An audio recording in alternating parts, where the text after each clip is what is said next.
अजय के सिर से कुछ बाल काटे, फिर उसके बटुए में एक छोटी पुड़िया रख दी। अगले दिन उसने अजय के खाने में राख मिलाई और मुस्कुराते हुए खाना परोसा। भैया, आपके लिए खास खीर बनाई है। अजय मुस्कुराकर खाने लगा और कविता चुपचाप उसे देखती रही। उसकी आंखों में अब इंसानी भाव नहीं बचे थे। इस बात की घर में किसी को कोई खबर नहीं थी।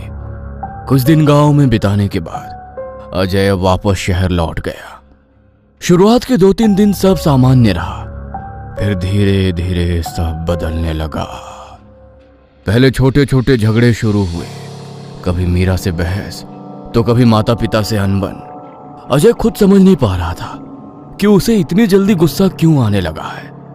एक रात मीरा ने उससे कहा, आप बहुत तनाव में रहने लगे हो, थोड़ा आराम कर लो। अचानक अजय भड़क गया। तुम्हें लगता है मैं मेहनत नहीं कर रहा? सबको बस मेरी गलती दिखती है। मीरा चुप रह गई। धर्मपाल और सरोज ने पहली बार अजय को इस तरह टूटते देखा था, लेकिन असली डर अभी शुरू हुआ था।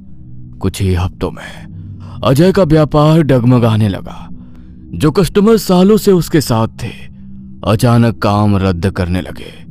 किसी का पेमेंट अटक गया, किसी का माल वापस आ गया। एक बड़ा कॉन्ट्रैक्ट जो लगभग पक्का हो चुका था, आखिरी समय पर टूट गया। बिजनेस पार्टनर भी अब उस पर शक करने लगे।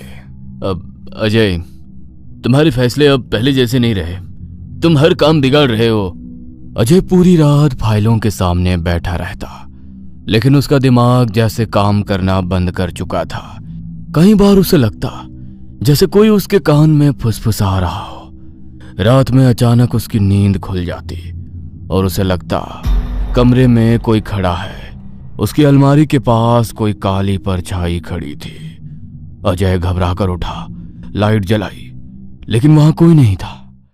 धीरे धीरे घर की हालत खराब होने लगी। लोन की किश्तें रुकने लगी, नौकर चले गए, बैंक से फोन आने लगे। एक दिन मीरा ने डरते हुए पूछा, अगर अगले महीने भी पेमेंट नहीं हुआ तो क्या हमें घर छोड़ना पड़ेगा?